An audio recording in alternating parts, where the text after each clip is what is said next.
But I think the main things is at the end of the day, volleyball is volleyball. It's in the same 9x9 court, and the rules are the same. So we. Is that on the back of your shirt? Yeah, it's on the back of the shirt. Muted. A little free shout out for you. And it doesn't matter who's on the other side of the net. You need to still execute to the best of your ability if you want a chance to win. That's it, Brett Walsh. You need to execute to the best of your ability if you want a chance to win. Welcome, ladies and gentlemen, to the 81 square meters of the best volleyball content on the internet. My name is Everett Delorme, coming in from Toronto. I almost said Ottawa because that's where that video was shot. But I'm in Toronto. Rob, you are in Chicago, and it is April 25th. We are in the midst of the volleyball playoffs. But first, real quick, Rob, how are you feeling now that Aaron Rodgers is no longer a Green Bay Packer? I figured you might ask about that today. Yes, my hero, Aaron Rodgers, is no longer playing for my favorite football team. If you know me, my favorite sports teams in the world in order are number 1, the Green Bay Packers, and number 1B, USA men's volleyball. So it's very close, but I am a diehard Green Bay Packer fan. And although I had a little nostalgia trip today watching some old Aaron Rodgers highlights, he does owe, I do owe a lot of my happiness to that man from the last 15 years, but he has kind of put us in handcuffs the last couple off seasons, and I'm sick of him holding the franchise hostage. So I'm excited to see what happens next, and for Jordan Love to be the next like Hall of Fame level quarterback for the next 15 years. It's gonna be great. Yeah, okay. We'll see if that happens. I don't know if it's as much him holding you guys hostage or just, your organization who has that conglomerate running it, just not able to like make me. a decision. I'm a part owner of the Packers. It's awesome. Are you? Yeah. A small part?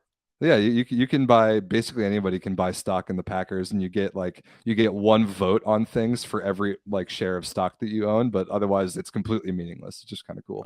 All right. Maybe more teams should look into that. But of course, we're not here to talk about football. We are here to talk about volleyball. It has been craziness. We saw some absolutely nuts matches today. The Scudetto finals have been set, and look at that. You know what? We were on the verge potentially of seeing a Piacenza versus Milano final, which I think would have been awesome. Would have brought some new blood into it, but instead we're just going for a good old classic. How surprised are we that Lube Civitanova, how many times on this very show, Rob, have you and I said Lube is not making it to the final? They're not winning to the Scudetto. They won't be there, right?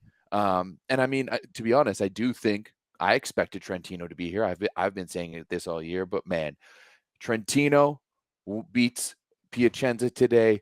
Lube beats Milano today. Let's start it off first and foremost with Trentino, and they were on the brink.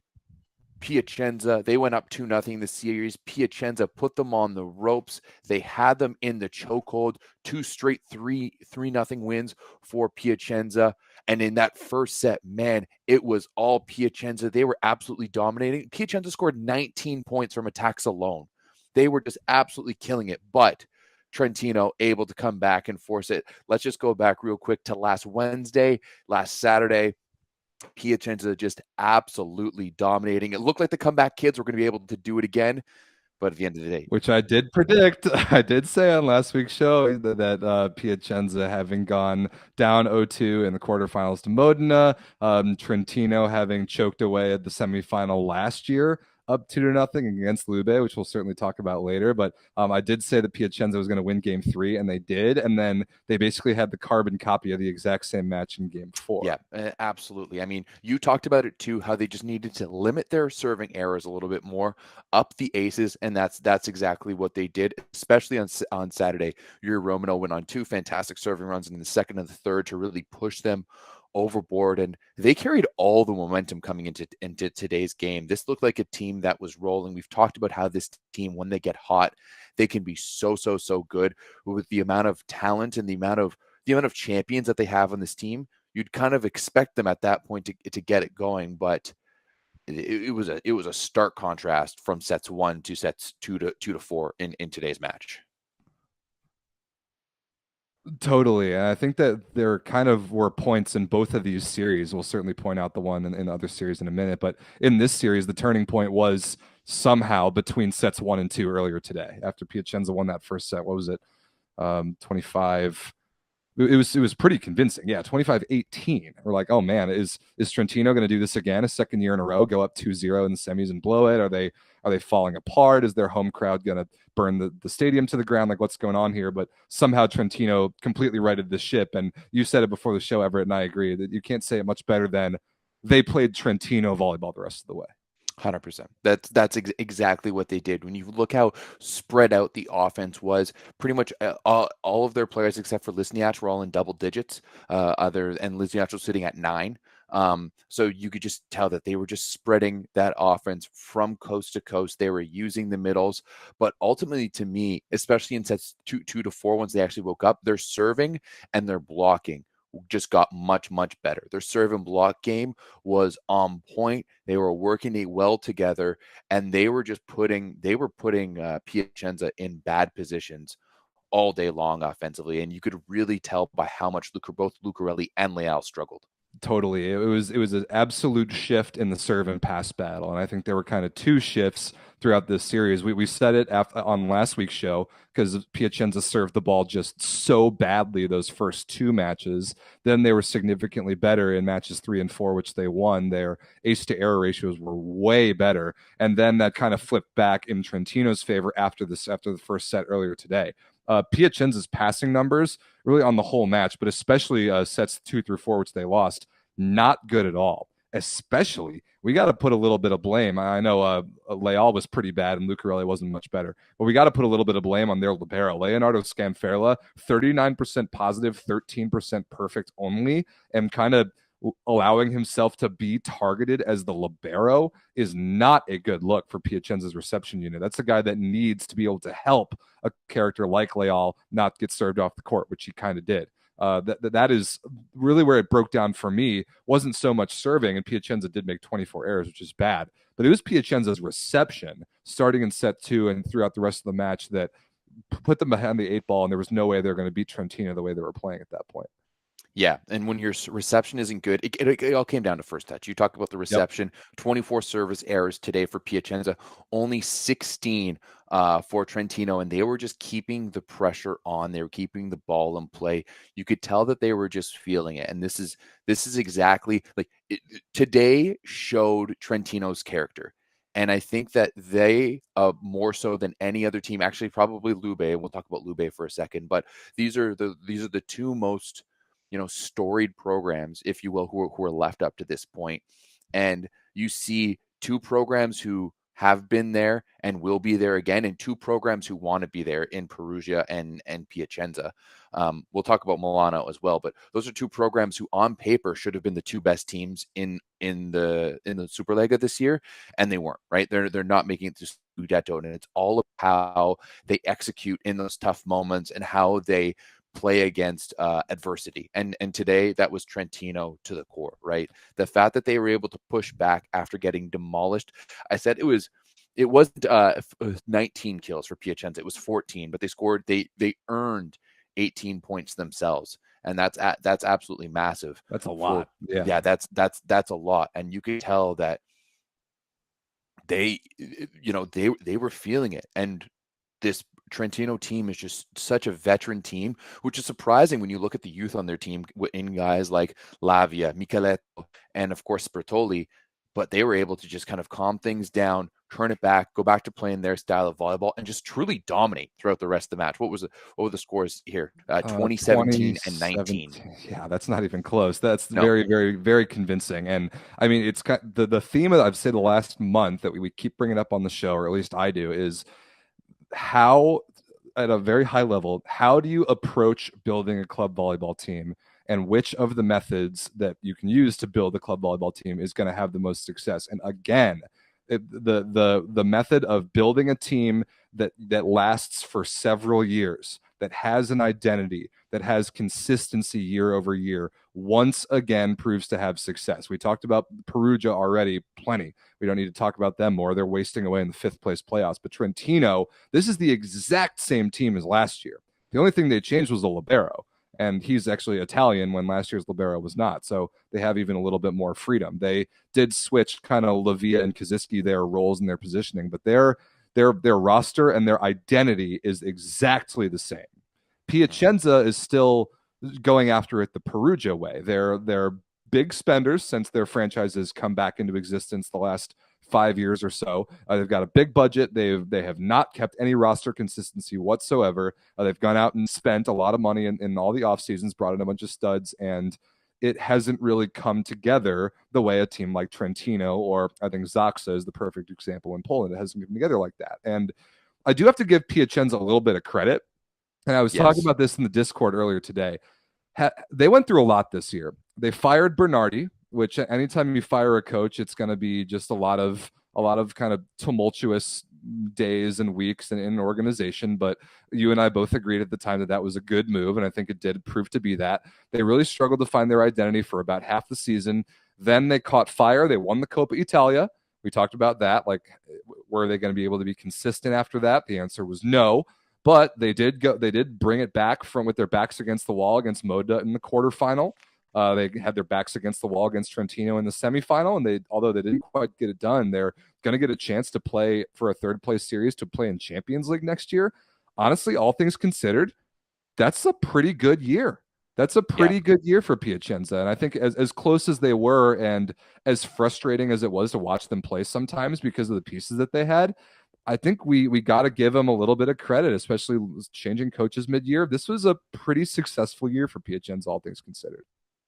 Yeah, absolutely. I have to agree. And I mean, it was at a certain point, it was a frustrating year for them, I would say. Pre Bernardi firing, and then a little bit right afterwards. But since winning that Coppa Italia, they've really turned it on. The playoffs have really proven it. And you talked about that consistency. All of these starters are scheduled to are on contract to come back next year. The only one who's on contract to come back so far is Antoine Bicazab, who I think is a massive piece to all this. I don't think that you're going to be able to find another top 10 setter in the world, if not better than that, and in Antoine Bicazab to come into this team in the way that they finally started to work together. I think it just if this was a 7-game series, I think they could have won it, right? Yeah, I agree.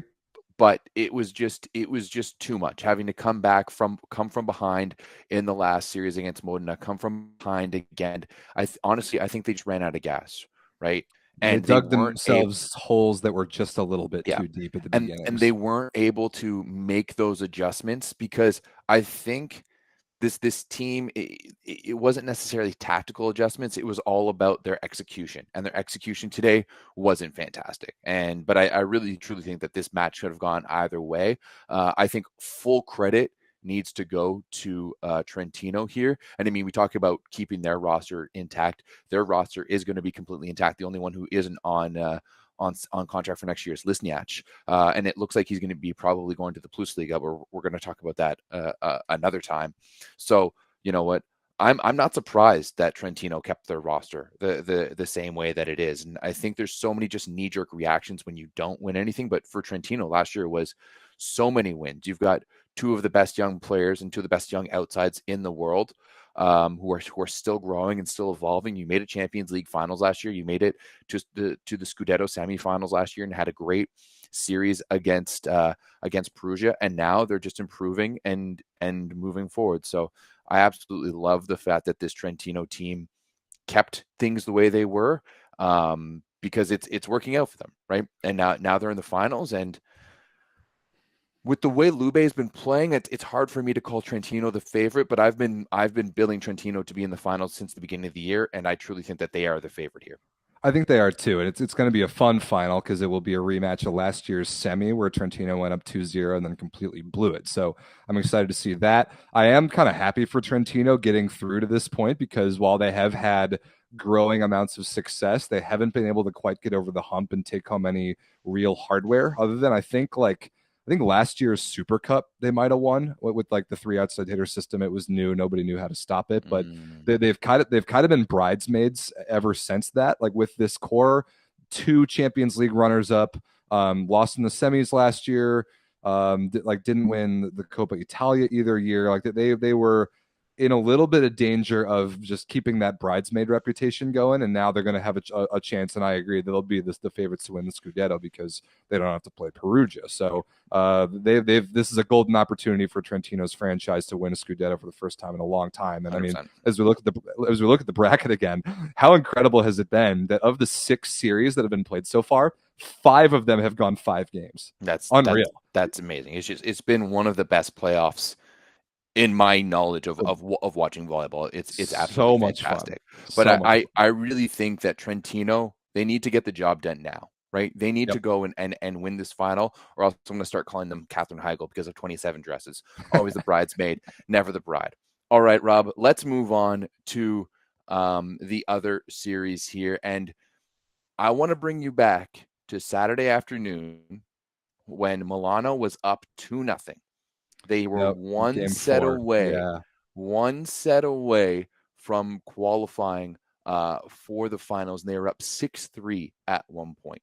6-3 in that third set. Porro had just served an ace off us, and there was a timeout called by Blanghini, and he was just ripping into them. And I still remember Simone Anzani kind of like holding Balasso, and Balasso was shaking. He was so mad at himself. That to me was truly the turning point for this team. Of course, we all know what happened on Saturday. Lube was able to come from behind, get the reverse sweep, save their season in that one, and bring it back home. But first and foremost, before we talk about this, and I think we need to give 150% credit to Milano for getting this far and making the series what it was. Right, 3-0 win on the road in Game 3. Yeah. Like it was amazing. They really outplayed everyone's expectations. It was very, very impressive. They put it all together. The streakiness of Paolo Porro's setting stabilized for the most part. Their level was high. They rode the momentum after beating Perugia. They responded after kind of laying an egg in Game 1. They went up 2-1 in the series. They went up 2-0 in Game 4 at home. But I think like that exact point that you're talking about, Everett, where Lube called a timeout earlier in set 3 with their backs against the wall, and Blanghini's just yelling at people. One of the tactical things they figured out is that Milano's float service reception wasn't very good. That really helped them make that comeback. But I also think at more of a higher level, that was the first time that third set, when they were up 2-0 and they were up 2-1 in the series or at home, that was the first time all playoffs that Milano felt pressure. Yeah, it was the first time they felt pressure. They were playing with house money the rest of the playoffs. Nobody expected them to beat Perugia, right? Then they did. Yep, Nobody expected them to beat Lube. Then they're on the doorstep of doing it, and I think they're like, "Oh my goodness, guys, we're one set away from going to the finals." I think that was the first time all playoffs that the pressure set in for them, and it turned out to be too much. Yeah, absolutely. And I also think too that you saw Piazza change on the sidelines. Like, he was incensed throughout that match, and it was tough to watch. But ultimately, we talked about the character of Trentino fighting off Piacenza, who had all of the momentum in the world. Also for this Lube team, right? This is a Lube team that earlier in the season we were not high on, right? This was a Lube team that earlier in these playoffs we were not very high on.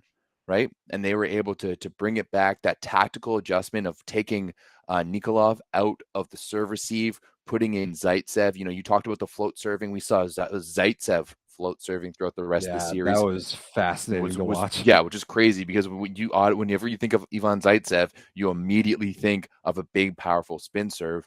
But this team played to its strengths, and it started to figure out how to play together right at the perfect time. I mean, Nikolov was just absolutely fantastic today. What do you have? 21 points, leading the match in points. Yeah, it was weird because you're right. We've been talking about Lube for so long, and they have this mix of old and young. They have the mix of like a DeCecco, like a Zaitsev, a Balasso, who have won the last couple Scudettos, and then a bunch of young, crazy, high-level prospects who showed a lot of inconsistency, as young kids do. But boy, did they step up. Game 4, Marlon Yant, 21 for 30, which is absolutely insane. And then 26 today, points. Ridiculous. And then today, Nikolov, like you were saying, Let's see, what did he have? 21 points on 18 for 40 and high efficiency, plus to win the match, a great out of system swing, and then an ace to win it in overtime. Like these young kids stepped up in the biggest moments at just the right times, kind of the way we've been wanting them to all season. Yeah, absolutely. You're seeing their MVP for Nikolov, and that was in game 4. I disagree with that. I don't know how you didn't give that MVP to Yant, who had 26 points, hit 20. Oh, okay. Sorry, yeah, that would have been that was game 4. I flipped over to today's game, the 4-set Lube win, where Nikolov was the MVP. Okay, yeah. I mean, I definitely think he deserved it. I think, what was it, 21 points today? He was unreal, and that kid just swings. His swing is so pure, and he's able to hit the ball so damn hard. Keeping him out of the serve receive is a good thing. And they've been hiding him a little bit more on defense as well too. So ultimately, though, like Lube, I mean, there was a point where I was like, we might not have Lube at Champions League next year. You know, one of the most, like, the team that we expect almost the most to be there might not be in the Champions League. And of course, they booked their ticket. I don't know how many Scudetto finals this is going to be. Are they going for their 4th straight championship here? They are going for their 4th straight championship. If you ignore the 2020 season that didn't finish, they didn't name a champion. They won last year, they won in 21, and they won in 19. And like kind of different casts of characters every time. Talk about an organization that breeds success. Mm-hmm. Yeah, 100%. On the other side of things for Milano, there's just so much good there, right? Oh, totally. And when you look at how much of this roster is coming back, quite a few players are on contract for next year. Poro, Patri, Piano, Megarejo, all on contract for next year. They're going to have to figure out Ishikawa. And I mean, this has been, and I think actually he's signed a long-term contract. Maybe we'll have to look into that. But Ishikawa, man. Today, it was funny on the Discord today. We were talking about how Ishikawa looks like he's tired. He's not having his best game. Blah blah blah. All this stuff, and yet he led the match. He led Milano points with 20 and hit 17 for 32. So you could just tell that it's just he's going to have a sore back.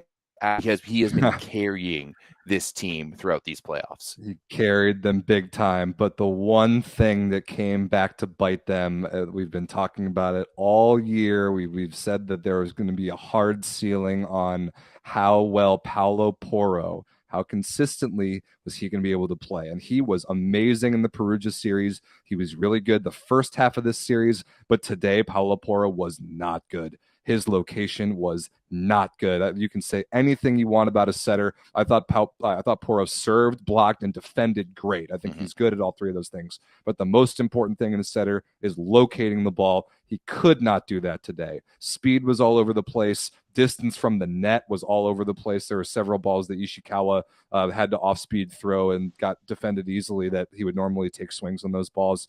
Couldn't connect with Patri. And then the one really, really bad one that you and I both agree was definitely his fault was on a free ball at, I think, 23-23. They got a free ball. Yeah. He sets their worst offensive weapon in Piano. He sets him way too low, and Piano hits it with his forearm way out of bounds to give Lube a match point. Like, that was so bad.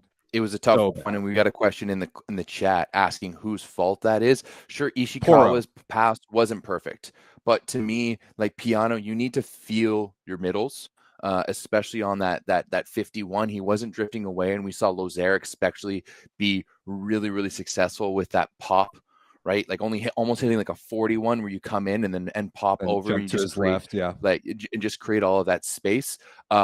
But Piano was early. He was a little bit too tight, and he just kind of shoveled it into him.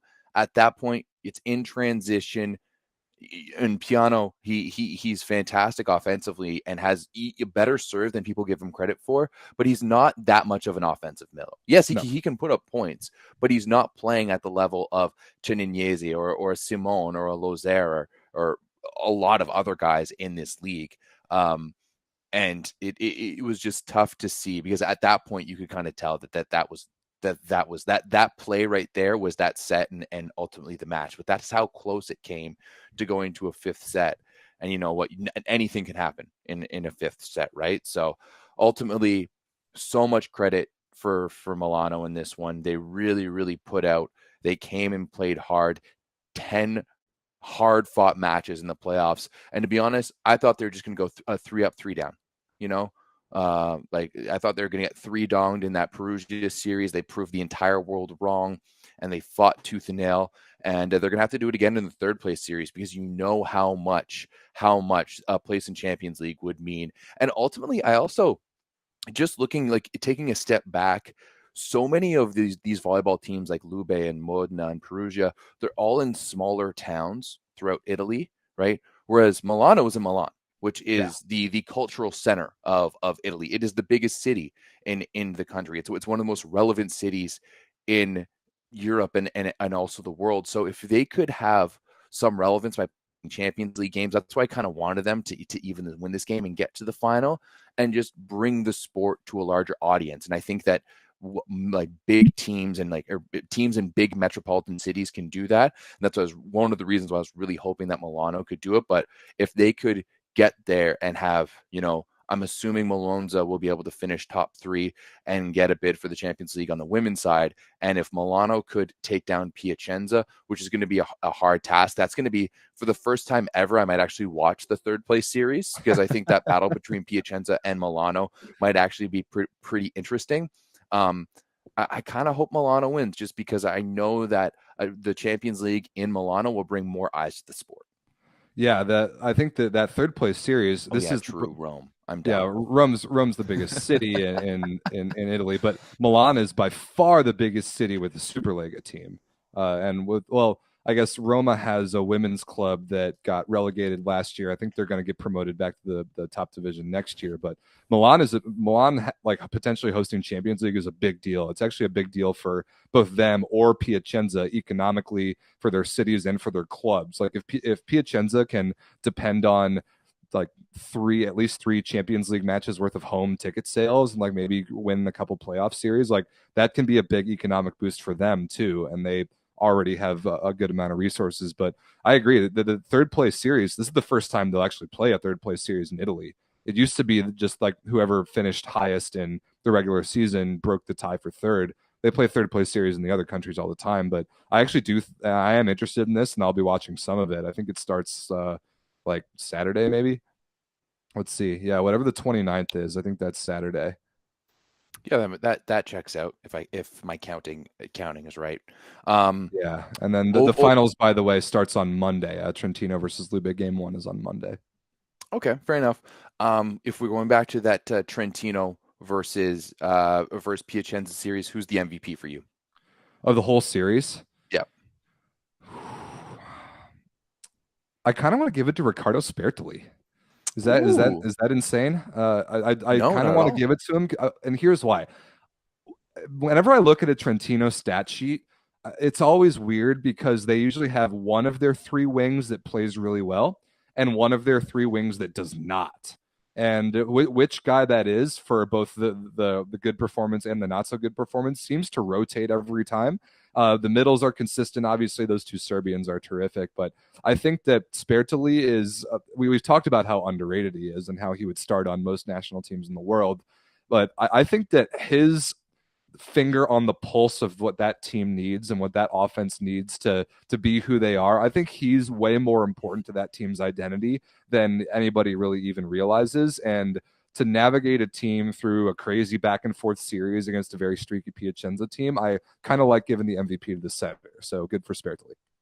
Yeah, you know what? I was going to say Matej Kaziski, but I'm going to jump on board with what you said. I also agree. Riccardo Spertoli.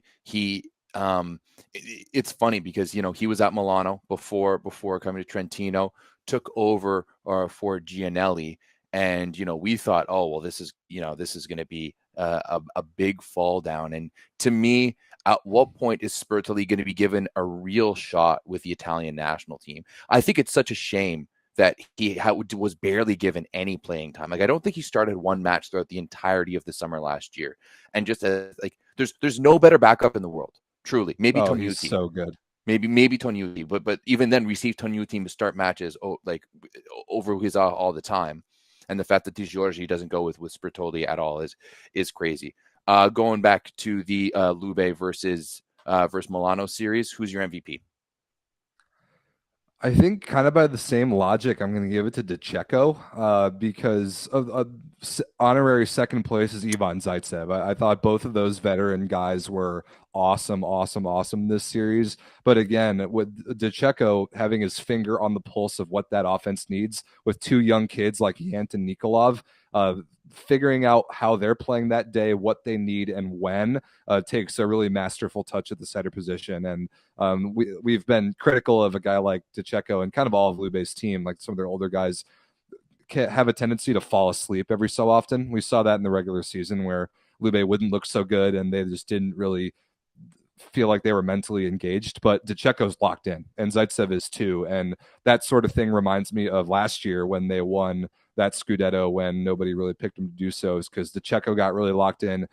Now, can they do it again without Robert Landy Simone is another question entirely. But when you have a bunch of young wings and then an older guy like Zaitsev just like stepping in and do what the team needs, to keep Yant and Nikolov playing that well over two series so far, I think DeCecco gets a lot of credit. Yeah, Zaitsev hitting a 428 efficiency over the course of the 4 games coming into today's match. Ooh, maybe we're going to be able to see. Oh no, we can't see. I think he was good today too. Really, really efficient. I would have to agree. I mean, what's his face? Nikolov was absolutely lights out just in terms of points scored. Overall, he scored close to 150 points in this series in these 5 games, and that's absolutely monstrous. So yeah, just all in all, this Lube team has figured some things out good, but the leadership, I think, of Ivan Zaitsev has really, really come through. Yeah, he's really leading by example in a way that I don't know if I really expected him to do. Like being willing to step in reception, being willing to kind of take on a different role than the superstar opposite that he's been the last 6 or 8 years of his career. He's being a total team guy, and that's a personality. Like we love Ivan Zaitsev. He's one of the best superstars the game has had this century, but he hasn't always had the perception of being a team guy, and right now he is. And leading by example like that is very important and brings a lot of value. And sorry, my 150 point stats was completely wrong. He had 119 attempts in the four points coming up to that. So yeah, no, I was just scrolling through. No, those numbers matter. Those numbers do not add up whatsoever. But yeah, no, definitely Zaitsev.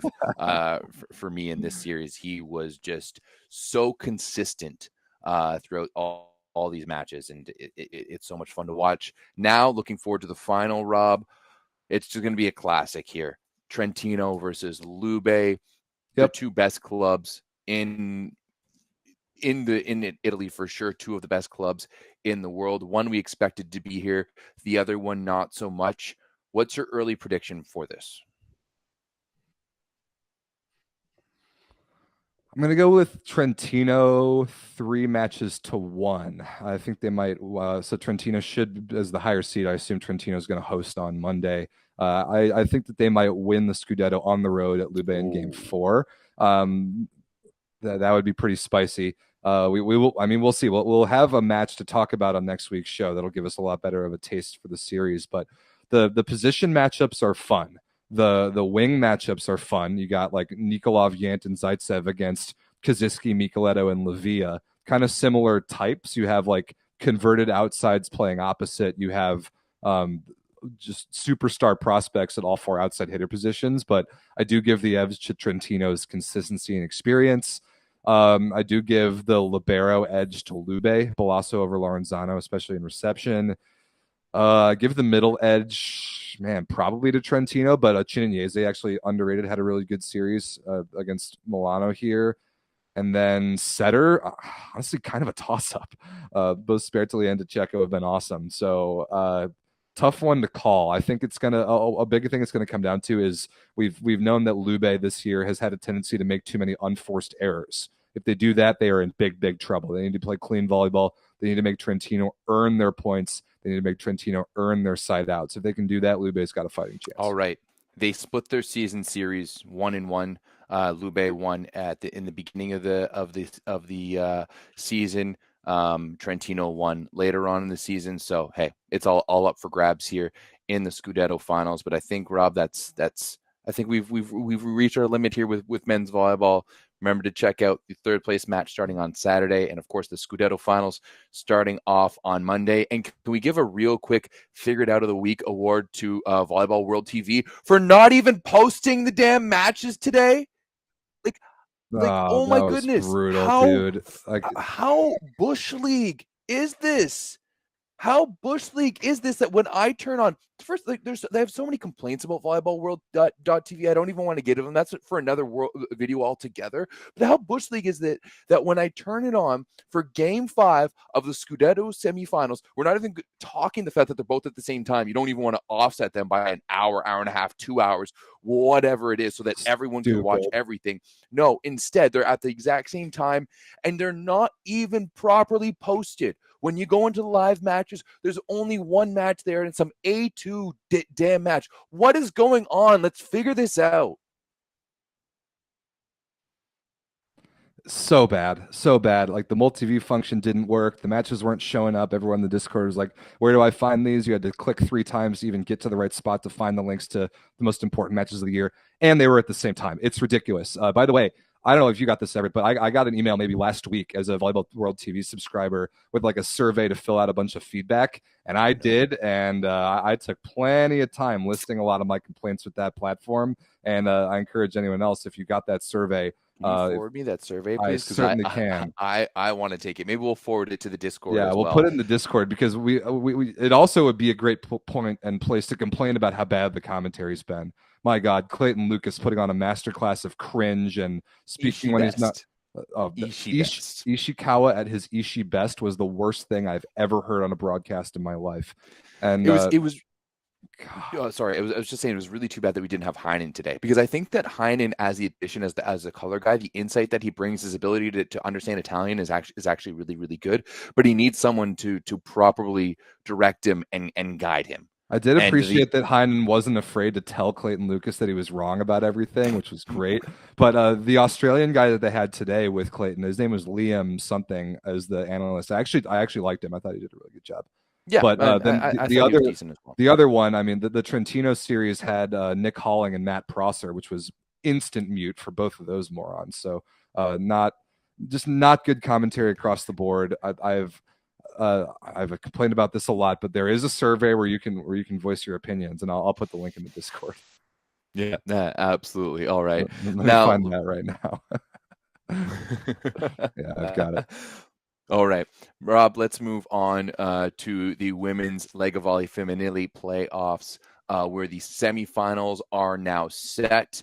And you know what? It's pretty much, if you had asked me at the beginning of the year what 4 teams are going to make the semifinals, I would have told you these 4 teams. Canigliano will be taking on Novara, Scandici against Malonza. Yeah, this is exactly what we thought was going to happen. Of course, we had to wait a little bit for Novara to catch up with the rest of the field after the terrible tragedy that they suffered, but they eventually took down Chieri 2-0. Not much drama here in the first round in the quarterfinals. All the favorite teams did as they were supposed to do. All 2-0 series here in the Lega Volley Femminile. Yeah, this graphic's actually incorrect. Malonza beat Casalmaggiore 2-1. So this graphic is wrong, but that series actually was kind of good. We'll talk about it in a second. But yeah, and Novara Chieri. What's funny was that Novara was the 5 seed. I guess they slipped enough in the regular season, but we all expected them to get to the semifinals, and here they are. So just go through them really quick. Novara, and like you said, they had to catch up a couple games. Their first game after the passing of Julia Tuma was a really emotional one, a 5-set win. That was, I mean, it was at home. You could see the emotion on everybody once they got that 5th set done. At least I think it was at home. I'll double check on that. But that was a good match. That was Chieri's chance to get a win, but they got, what was it, 25-8 in 18 in the 4th and 15-8 in the 5th. So they kind of let a 2-1 lead slip away there. And then game 2 in that series, 3-dong, no problem. Novara advances, and that was kind of about it. Abra Karakurt was good in both games. Yeah, absolutely. I mean, I was kind of hit and miss of what we were to expect from Novara, but it was either a thing that was going to destroy them as a team or kind of bring them together, and it clearly brought them together. I always thought that Chieri was kind of hitting above their weight, being with the season that they had. It's not that I wasn't impressed. I just thought that they didn't necessarily have the horses to make a deep run. I think it would have taken a lot for them to take down Navarra in this series. Yeah, I agree. Novara was awesome in the middle as well. They dominated the middle matchups. Christina Kirikella had like 16 points in a 3-set match in the third game, which is insane. 3 blocks, 4 aces, and 9 for 13. That's pretty awesome. Anna Danesi is really good. So that middle matchup, or that middle duo, can actually carry Novara pretty far, even when Karakurt has a day where she's hitting the back wall a few too many times. But unfortunately for Novara, they get Conegliano. That's not going to go very well for them in the next round. Yeah, no, that is going to be a tough one. The other series, though, on the other side, Scandici against Malonza. I don't know. It's going to be a toss up for me. I think Scandici is ultimately going to win. They breezed through their semifinals, or their quarterfinal series, sorry, against Bergamo. As we see the scores up here, I really don't think there's much to talk about here. Nope, 25-18, 14-14. Yeah, thanks for participating. That's a little bit yeah, that's a little bit difficult. Good for Bergamo just to make it to the playoffs, but there's a clear divide between the top 4 teams and the bottom 4 teams in the Lega Volley Femminile this year. But as we the other series though, like Malonza versus Casalmaggiore being the only one that went 3 was actually kind of good. I think that this second game was last Wednesday, I'm pretty sure, just part of that crazy last Wednesday that we had with all the games. But after the men's games were over, I tuned into this one live and caught like the end of the 4th set and the 5th set. And Malonza made a massive comeback to steal the 4th, which they probably shouldn't have. But Casalmaggiore did get it done in the 5th, so they at least got on the board there. And then, but in match 3 at home, Malonza 3-1, relatively easily. Jordan Thompson has been really good. I hear she had a little bit of relationship drama. That was the gossip, was that she was motivated by her relationship drama and was playing a little bit angry. And she looked awesome. So good vibes for the American opposite position going into the summer. But Malonza on talent alone is better than Casalmaggiore. I'm really curious to see the kind of rock fight that will be Scandici versus Malonza. Yeah, going back to Jordan Thompson with the relationship drama, it's like that. Take those TikToks or the memes, and it's just like it's like the kid in like football or baseball or something being like, oh, his girl just broke up with him before the game. And he's just got his headphones on and he's going hard. Like that's what I'm picturing Jordan Thompson. But before those matches, just she's got her headphones on and she's looking down and she's just in that game mode. And I mean, dude, she went 28 for 47 in game 4. Like that's nasty. That's an amazing performance. That is nasty. My goodness. I do think when you look at this upcoming series though between Malonza and Scandici is a much steadier team, but they haven't been without drama this year as well. You know, with Pietrini and her whole thing with Barbolini. So there's cracks in both of these teams. I think on paper, to me, Malonza, like I think there's no doubt about it. On paper, Malonza is a much stronger team. They're a much more talented team. They have so much skill on this team, but there's too many pieces of the puzzle for it to fit together. But if they can get together and get going, I think they could possibly crack this Scandici squad. Oh yeah, it's very possible. These two rosters are similar but different. Like Scandici's issues are with the foreigner limit because they've got 2 setters. Like their better setter is Diao, who's Chinese, so they would have to find another Italian to play somewhere.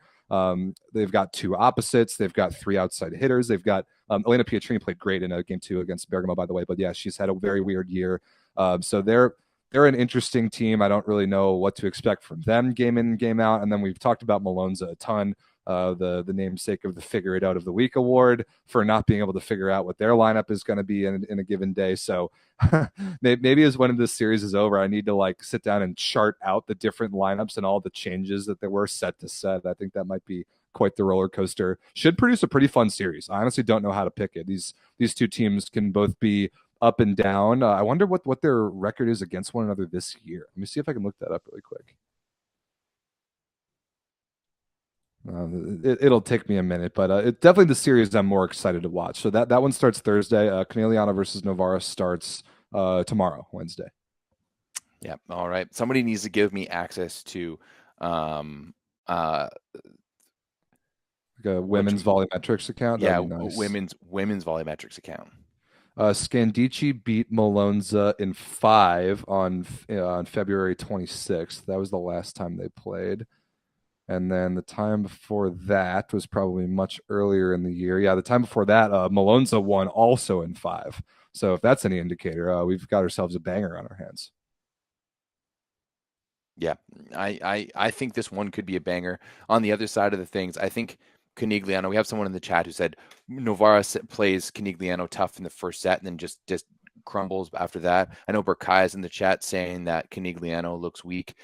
I don't think Conegliano looks weak against other Italian teams. I think they're exposed against Fenerbahce specifically, but I think I mean they only lost one match all year in the Lega Volley Femminile, and this is not Perugia, right? This is a team that has been there time and time again and won it time and time again, and is filled with some of the best players in the world. So I would fully expect it. Are the semifinals best of 5?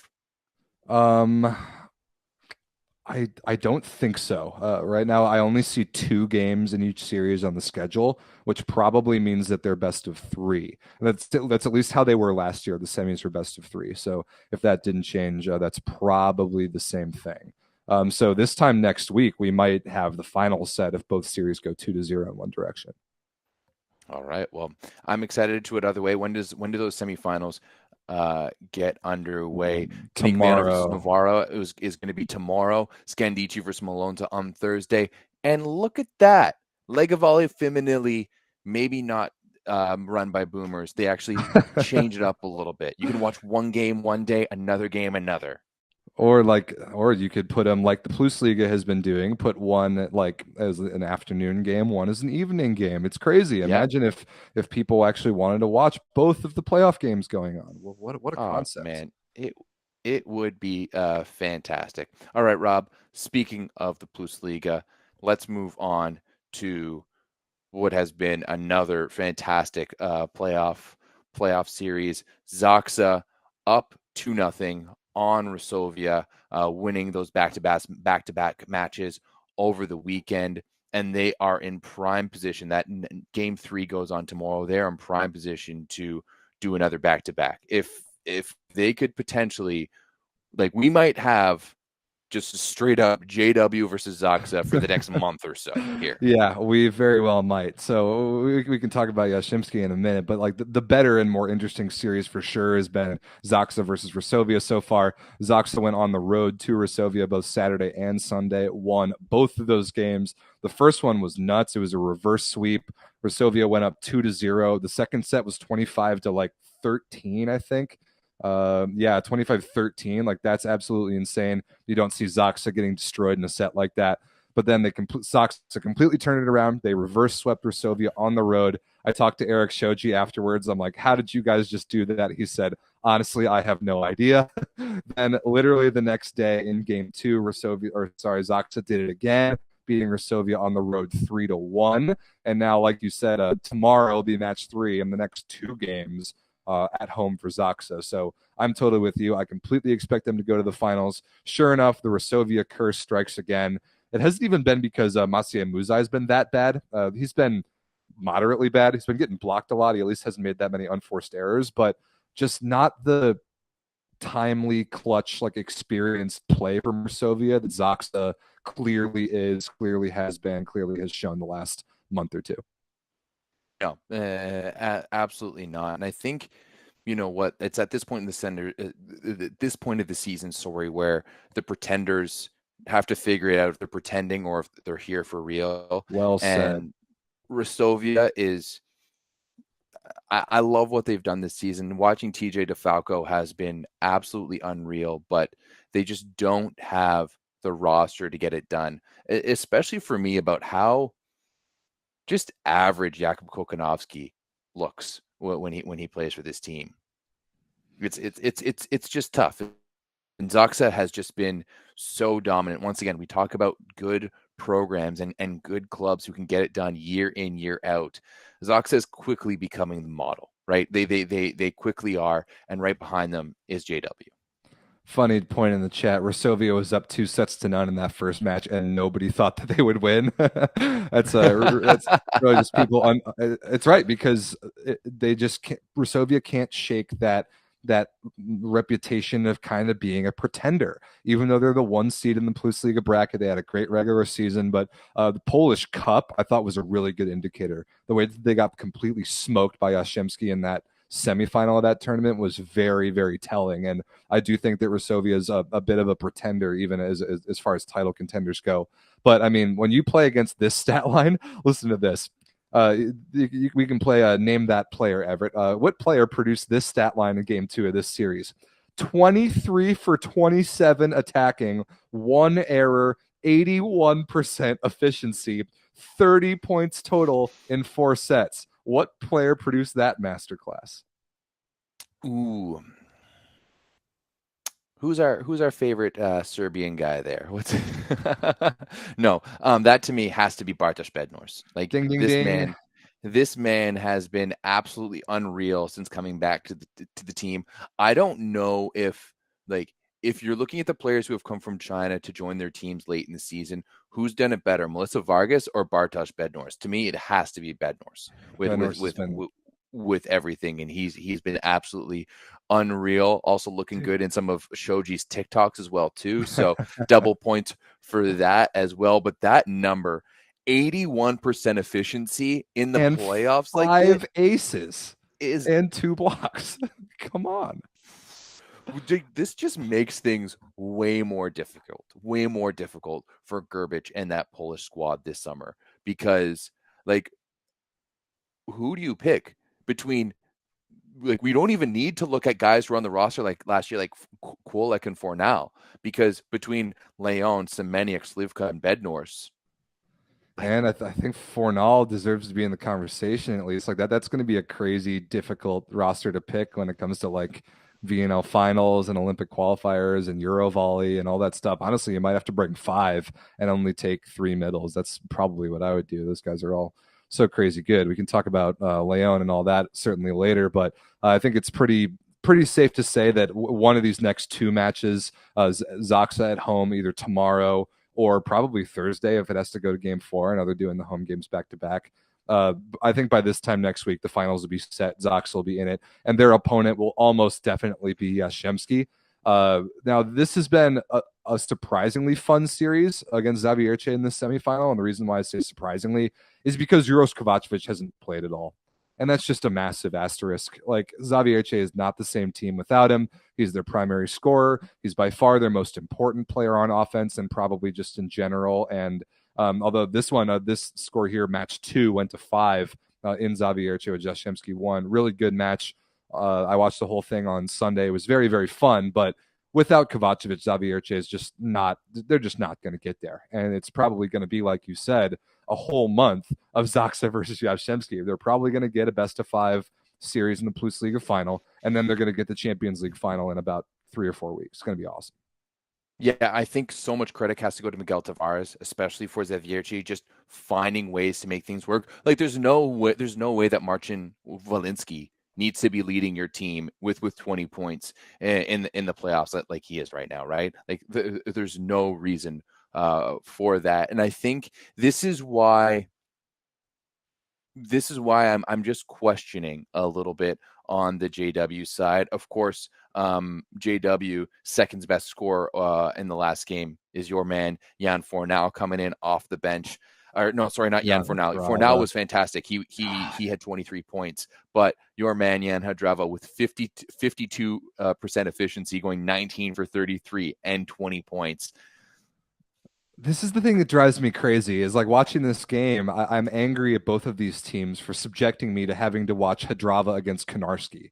I hate those two opposites. I hate them so much, and I hate them for the same reasons, because both of them take bad, low, hard swings into the block all the time, and they just take what they can get as far as deflections off the hands. Konarski got benched because he was bad. He took a lot of bad swings and got stuff straight down a bunch of times. Hadrava took a lot, came off the bench for Boyer, who was spraying balls to the back wall. Hadrava took a lot of bad swings because all he can do is hit the ball right over the tape, and he just gets lucky. When he has good games, it's because teams aren't prepared to block against him. They block too high. They get beat under the armpits. They get beat in the seams. They get beat through the hands. Block low against Hadrava, and you will put him on the highlight reel, but with like 15 stuff blocks a game. It drives me crazy that this guy has any success. I hated watching these two opposites go against each other, and that's what I want to say about Jastrzębski taking on Zaksa in probably the Plusliga final and in Champions League.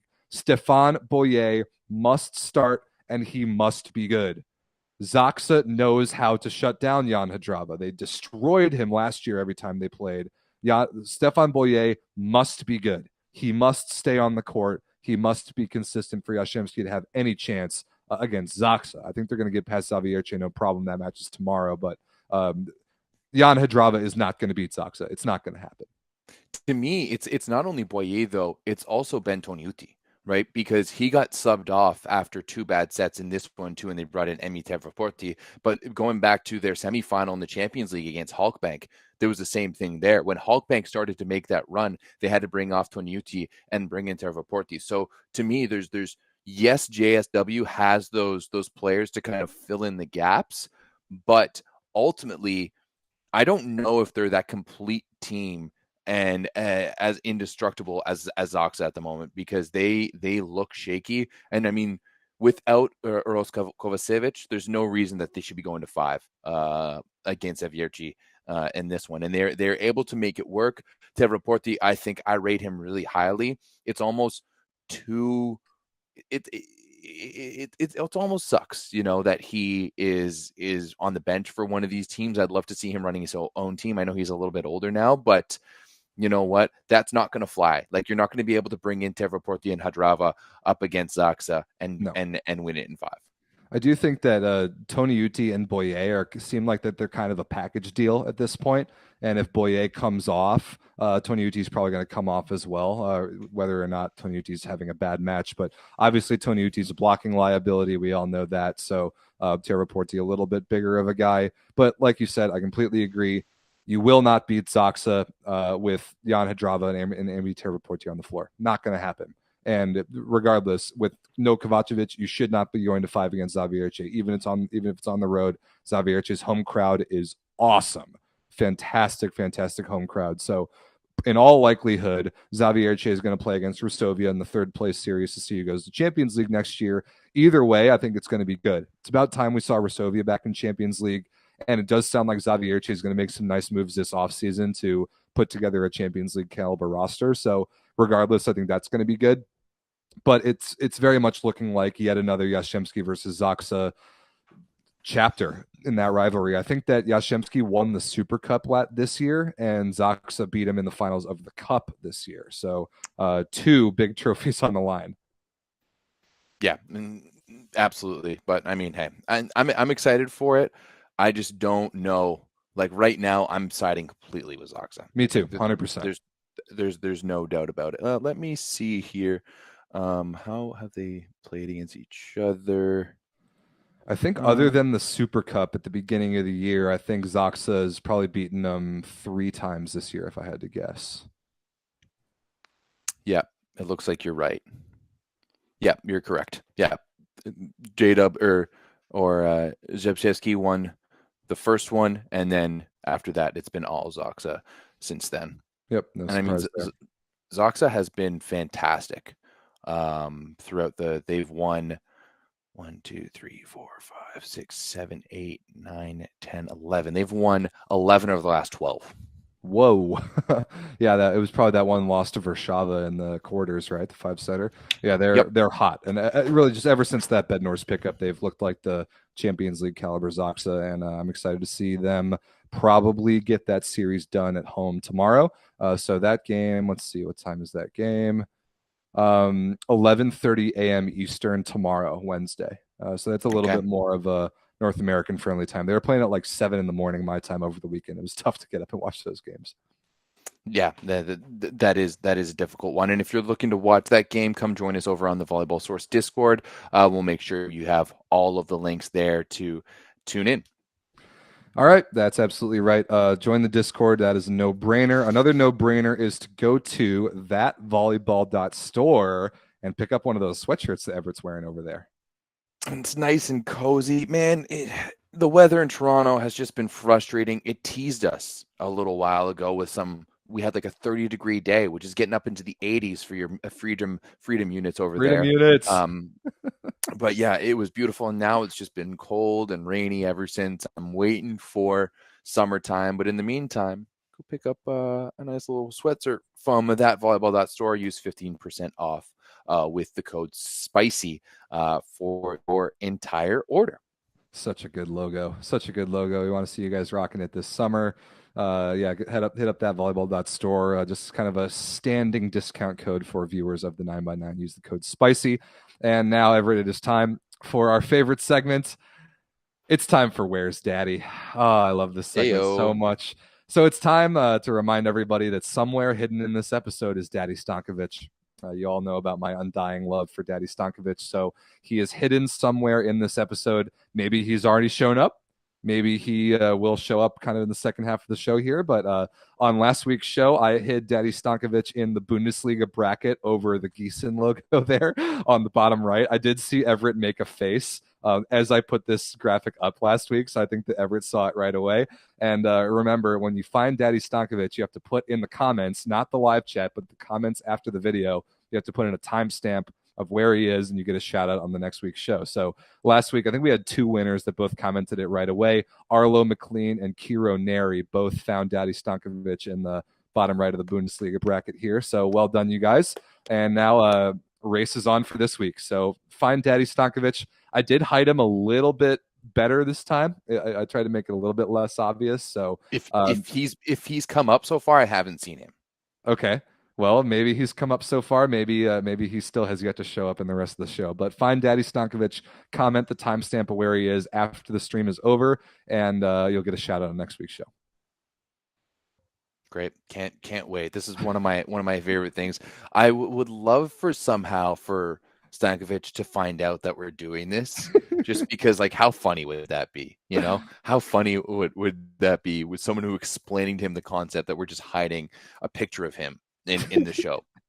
I hope he would love it. It's really a shame that he deleted his Instagram. Otherwise, we would hit him up and say, hey, Dragon, tune into the show, and there might be a special surprise. But anyway, you all know how happy this segment makes me, where I send you all on a wild goose chase to find Daddy Stankovic. So, yep, find where he is. Put it in the comments after the stream is over. All right, ready to move on, Mr. Delorme? Yeah, let's move on. Let's move on to Turkey, where the women's playoffs are just about to get underway. Of course, in Turkey, they have that weird, it's just the top 4 teams. They just go right into the semifinals, which, you know what, for Turkey, it kind of makes sense, right? Yeah, I don't hate that. It's really too bad for teams like Galatasaray and Nilüfer, who are kind of at that level, maybe not quite as much, but at that level of the top 4 teams. But hey, if you're gonna have to be at that level, you got to win as many matches. And I mean, it looks like Galatasaray only lost 1 less match than THY, but it looks like Eczacıbaşı taking on THY, and then we are going to have a rematch of the Champions League semifinals, Vakıfbank against Fenerbahce. That is going to be an fireworks. This is a really, really good rivalry that has been coming up this year between these 2 teams. And ultimately, it's been all Fenerbahce pretty much all year long. It's just been that one match that Vakıfbank was able to take home. And at the end of the day, that's all that really mattered in the semifinals. But Eczacıbaşı, as you see there, a perfect 26-0 in the Süttenlar Ligi, and also heading into the Champions League finals later on in May. Can't wait for this. Can't wait. Yeah, these playoffs are going to be very, very good. They start a week from tomorrow, so we won't have any matches to talk about on next week's show, but those are best of 3 series in the semis. Both of them start next Wednesday, May 3rd. So it's going to be awesome. But yeah, shout outs to Eczacıbaşı on finishing the regular season undefeated. We'll see if they get bit by the Perugia curse, and Perugia lost in the first round after going undefeated in Italy. Hopefully not the same for Zacabasha. I do probably expect them to beat THY. Everett, you got any intel? Is Kira Van Rijk going to come back to THY this season? I'm not entirely sure. This? No, I wish I did. As we mentioned a few episodes ago, she's been back in Canada with her mother, who's been in the hospital. So I will do some intel and let's see what we can get for the next episode. Oh, also a good call from Berkay. The reason why the playoffs doesn't start until next Wednesday is because the Turkish Cup semis and final are this weekend. And we talked about the Turkish Cup a little earlier in the year, where the bracket and the seedings made absolutely no sense. So this Saturday are the semis, Vakifbank versus Aydin. What on earth is Aydin doing in the semifinals? And then Fenerbahce versus THY.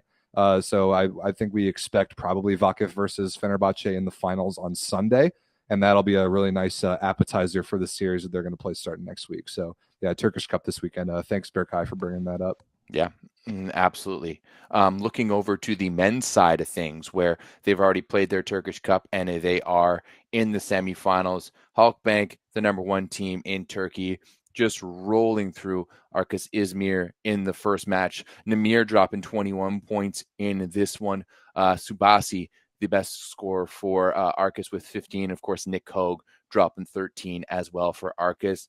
You know, I've loved Arkas over the years. Of course, Coach Glenn Hogue is the coach, but I can't put too much salt into them beating Halkbank in this one. Halkbank is just way too good, even though there is the foreigner limit and they can't be playing, you know, Bruno and Jeshki and Namir and Micah all at the same time. This Halkbank team is still very, very good. Yigit is very legit on that left side. Yeah, I like Halkbank. They're my pick to win this playoffs for sure. So they're up 1-0 on Arkas. The other semifinal is a better one. Ziraatbank versus Fenerbahce on the men's side. 3-2 Ziraat win in the first game. Ziraatbank's good. I mean, they got Osmani Wantarena midseason. Fenerbahce's got Yasin Luati. They've got Maruf setting. So fun games there. This is a good 5-setter. So both game twos are tomorrow in both of those semis. So we might have the finals to talk about on next week's show in Turkey on the men's side. Yeah, Wantarena only played the first two sets, only dropped 5 points, and then was subbed off. Wouter Termat, the kind of like, this is a guy who doesn't really show up for the Dutch national team, mostly because he's got a guy by the name of Namir up in front of him, but just absolutely kills it.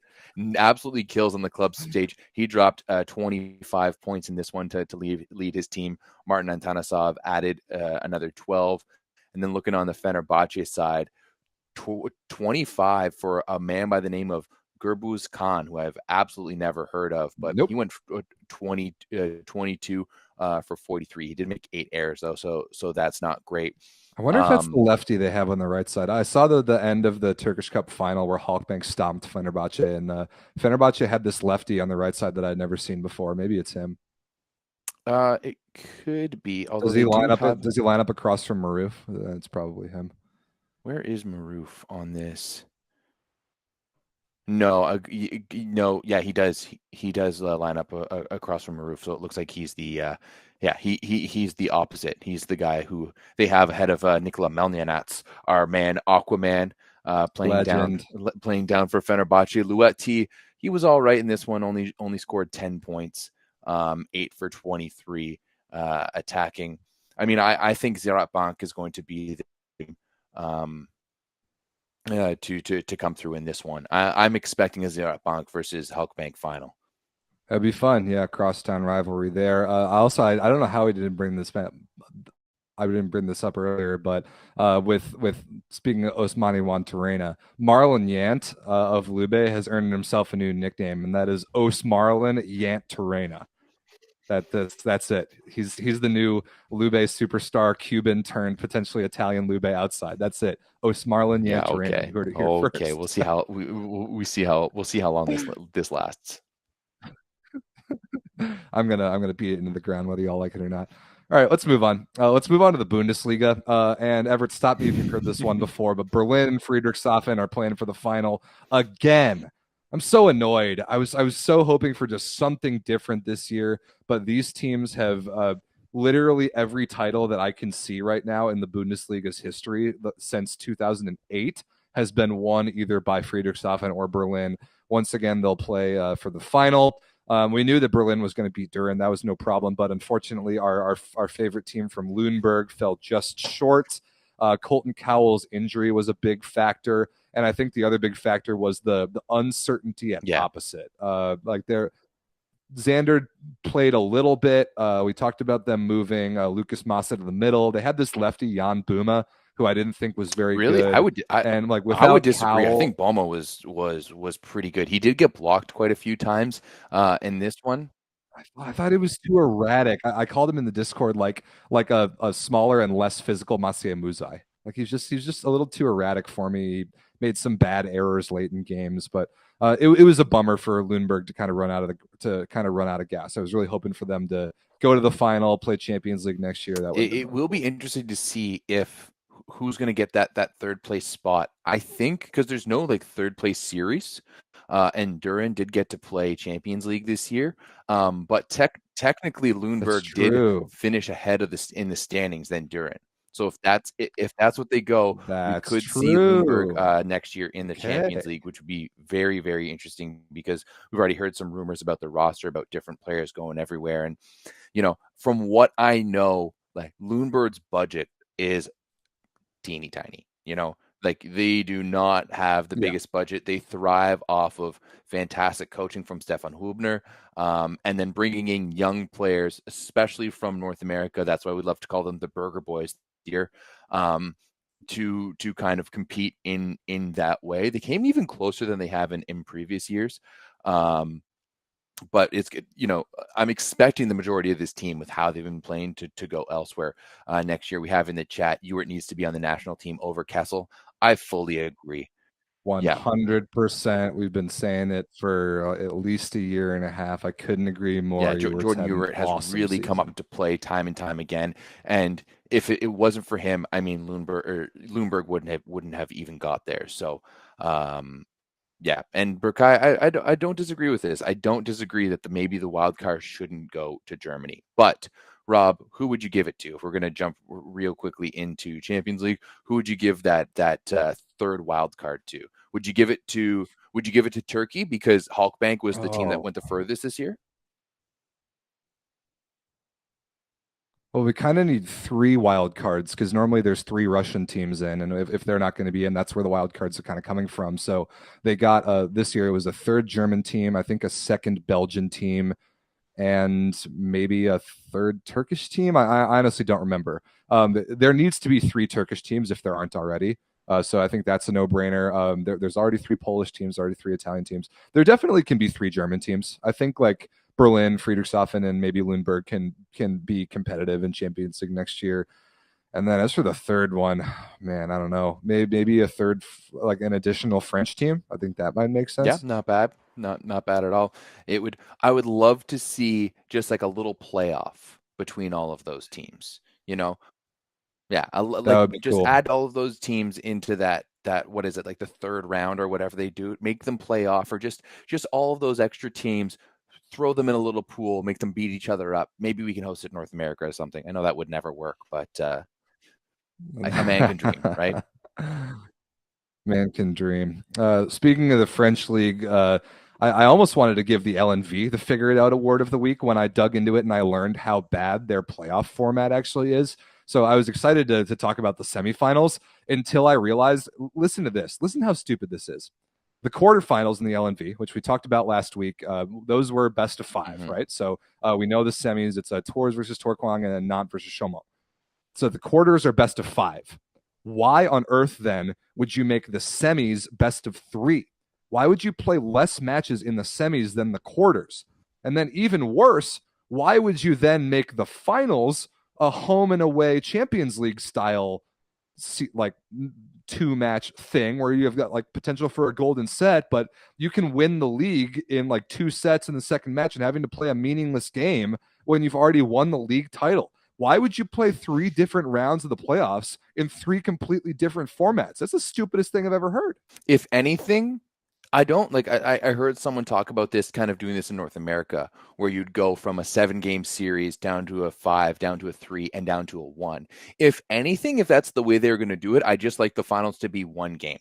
Like one Yeah. game on a neutral site, you give both fans, like both teams, a section, blah blah blah.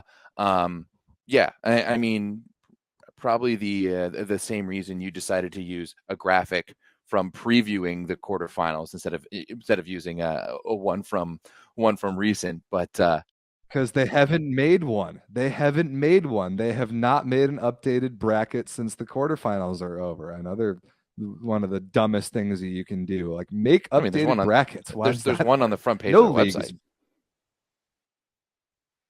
Not a complete one, at least not one that I can find. Maybe I'm but just an idiot. but yeah, you know what? You're absolutely right. That home and home is just dumb, right? Like it sucks.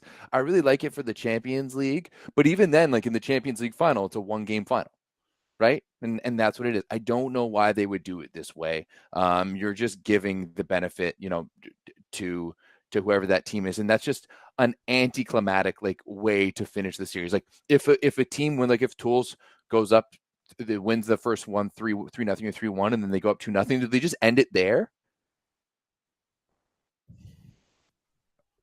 I have no idea. That's one of the dumbest things that you can do, and it sounds like that's what the Plus League is going to do starting next year. Is do like the Champions League style, home and home every round. But when that gives you the potential for that meaningless game with like our league season-long league title on the line, I think that's the worst thing you can do. So I don't know. I hope they don't play that meaningless set. Why would they? There's literally. It would be so dumb to play a meaningless set when all anyone wants to do is either celebrate or just like go home. Yeah, that's like, imagine winning and then just putting champagne in the water bottles and calling timeouts every few points and just like chugging some champagne and going about it that way. That's the way you should do it. Or you should have a quick celebration, spray champagne on the court, and then you that would be too dangerous. Like force them to play with the stickiness on the court.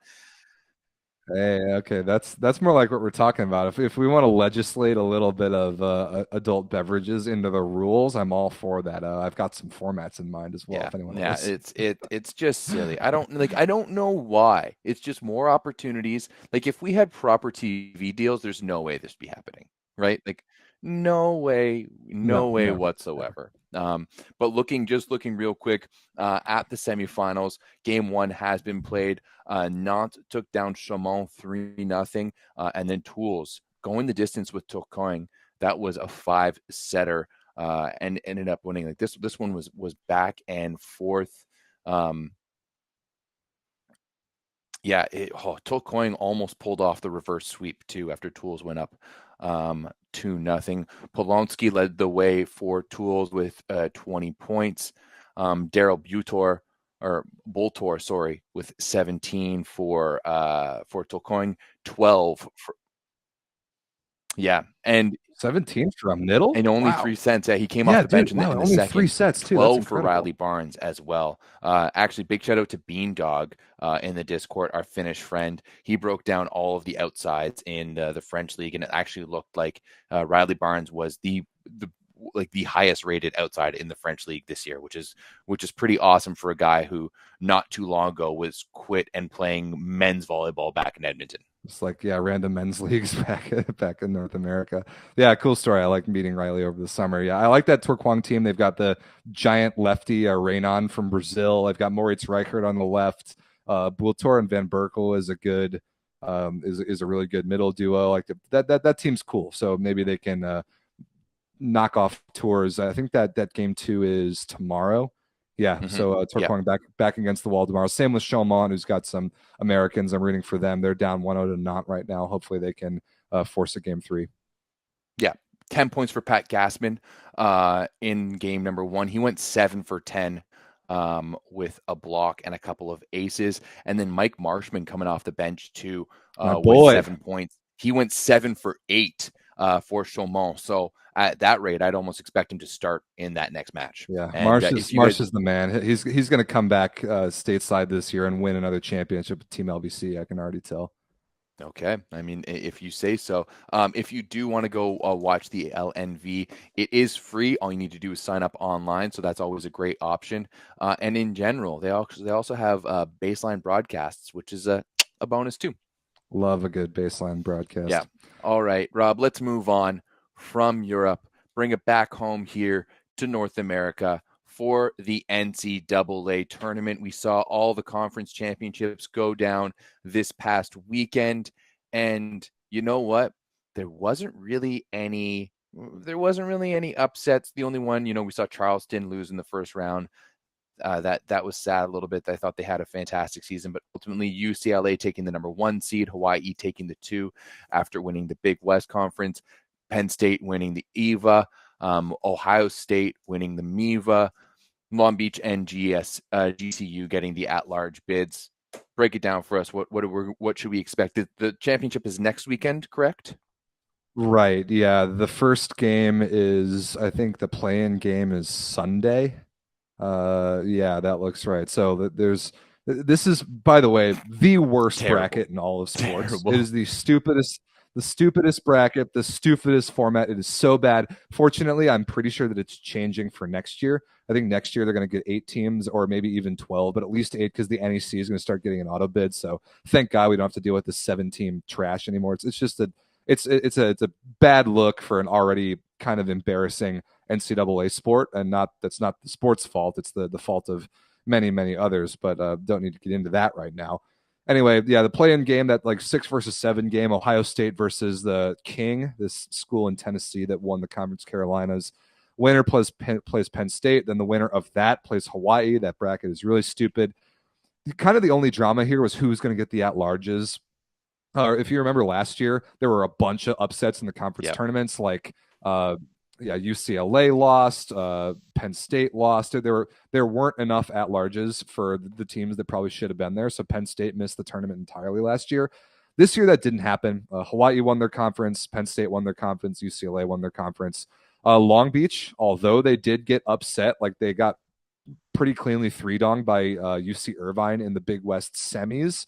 Long Beach still gets an auto bid, and then Grand Canyon, who I think they beat Pepperdine pretty easily in the MPSF quarterfinals before losing to UCLA. They get an at-large as well. So BYU and UCI just missed out. And based on all the RPI numbers that I was seeing, that was kind of everybody expected that based on how the season went and how the head-to-head matchups went. So not a lot of surprises in this bracket. There was some very good volleyball, though. I really enjoyed watching the Big West Championship, Hawaii versus UC Irvine. We got Paul Sunderland and Kevin Barnett on the call for that, who are the best in the business. So that was a great one. It just kind of got me ready to go for the NCAA tournament. So the meaningful games, I think, are next Tuesday. I think next Tuesday, then semis Thursday, and finals next Saturday, I'm pretty sure. We'll talk about this again on next week's show. But I am really excited for the NCAA finals. UCLA looks really good. Hawaii looks really good, and Penn State, like that Penn State Hawaii game that'll probably happen in the semis, and they already played earlier this year in Hawaii with Penn State winning. That match is going to be awesome. That'll be the best semifinal we've seen in years. So there's a lot to be excited. I mean, hey, I think Long Beach and UCLA had some big banger matches in the pyramid also. So the potential here for the semifinals is absolutely through the roof. But Rob, my question to you is, we talked about the expansion of this tournament to 8 teams next year. Why not expand it to 12? Like where you have the play-in matches, like you still have some play-in matches, or even more to 16, because you have teams like UC Irvine, who, how crushing it is for a team like UC Irvine to beat Long Beach and then still not go to the championships. Like that to me is like the whole RPI thing is a little head scratch. It's a tough pill for me to swallow. Like you beat a team and then like to me, you should be rewarding the teams who are winning at the end of the season, right? And that to me is all that matters. Yeah, it's kind of a classic NCAA thing to make these, like, to have these complex algorithms to try and rank teams on their entire body of work for the season, but it ends up being pretty arbitrary with how brackets are decided.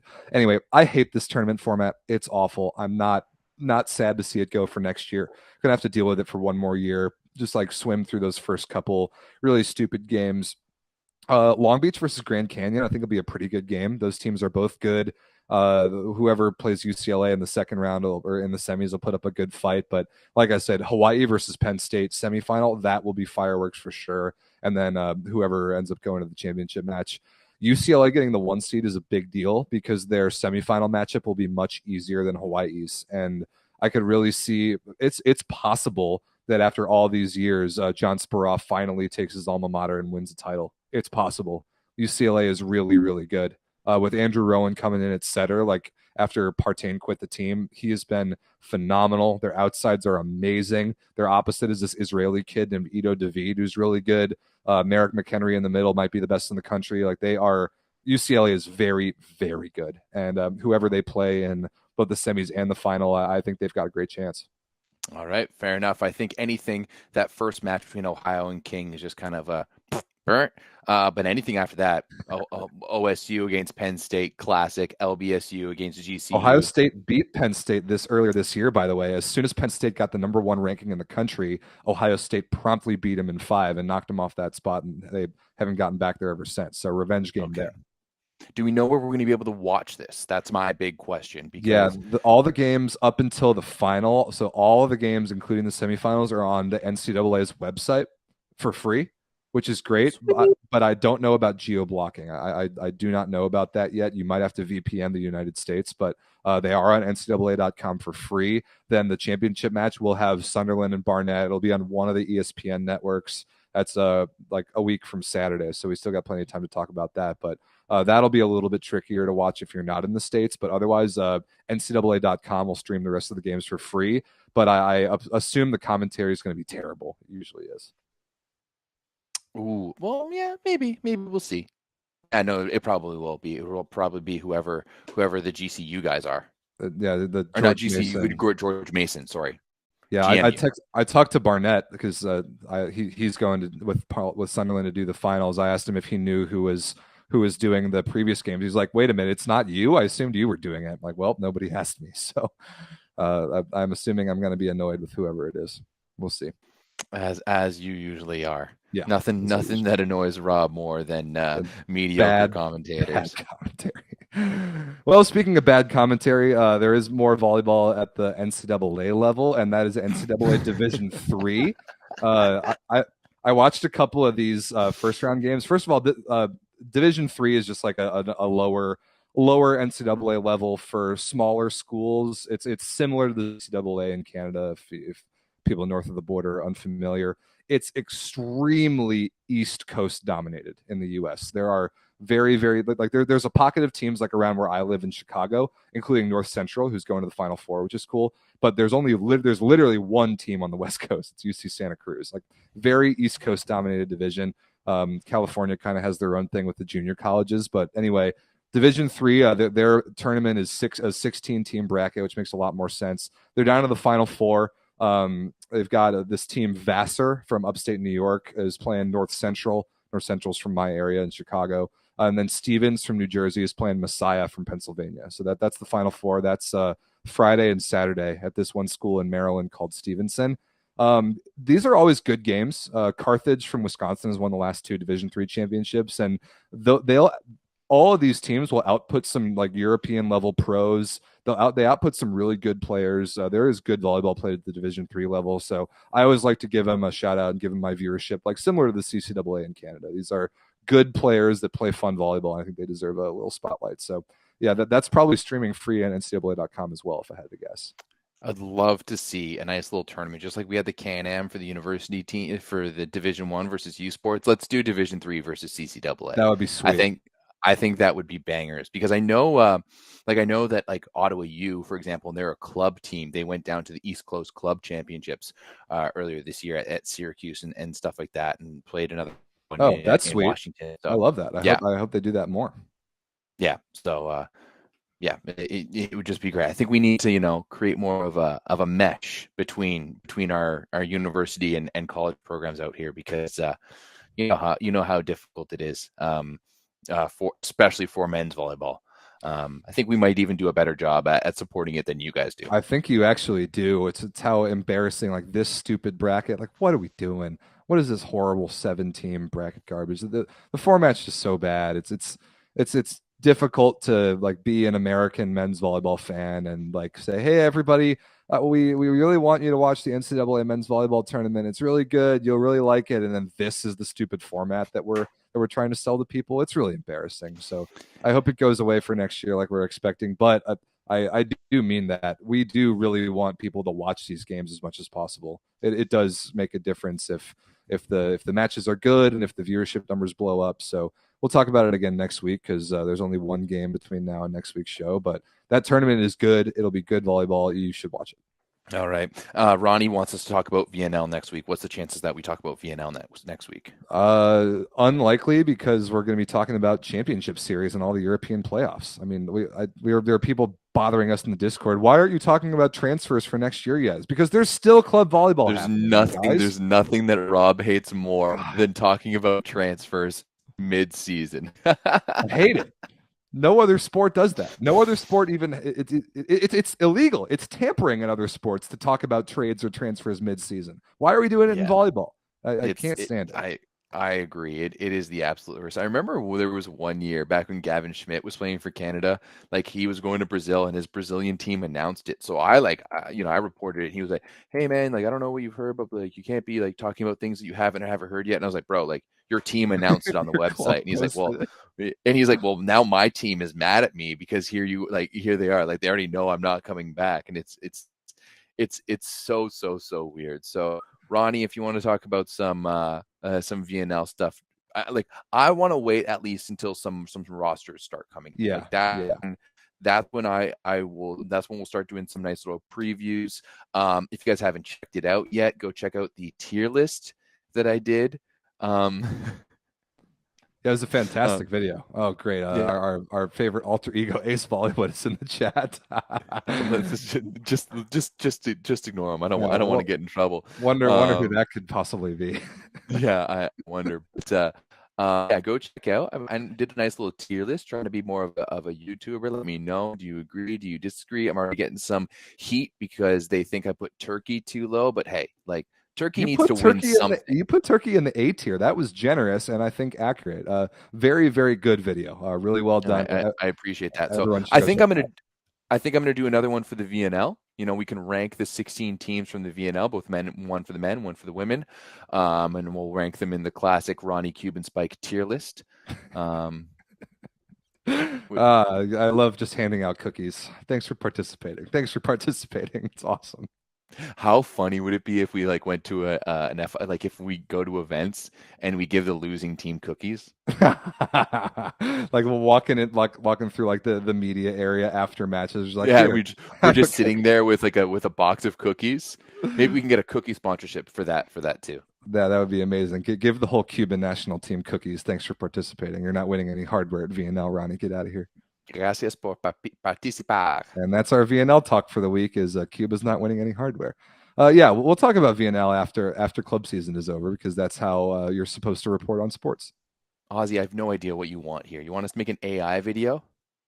Oh God, we've seen people in the Discord try to have AI like ChatGPT and stuff talk about volleyball. ChatGPT can't do it. They can't do it. It's because and it's not even the robot's fault. It's because there's nothing on the internet about volleyball except for this show. So that's why we do it here every Tuesday. Yeah, absolutely. So if you guys like the tier list video, and I know people in the Discord always commented what you want to do another tier list video about. Let me know. I'm going to be making some fun content over the next little bit because my girlfriend's away and I got nothing else to do. Don't forget to comment where is Daddy Stankovic. I can now confirm that Daddy Stankovic has appeared in this episode, but I won't tell you where.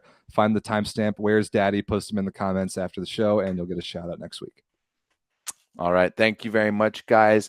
Remember, what do we have tomorrow? We've got Plus Liga semifinals tomorrow. We've got the Lega Volley Femminile semifinals tomorrow. Bronze medal match for the Scudetto playoff starts on Saturday. The finals start on Monday.